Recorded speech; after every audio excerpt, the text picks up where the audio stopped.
Hello everyone, how to Totes back with another new video, and in this video I'll guide you how to replace your image background on Yodayo AI application. So you can see here, you can do it on PC also.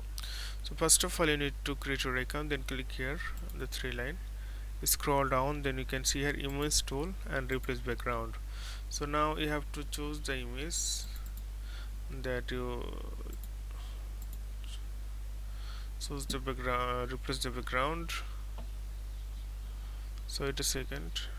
So you can see this is my image.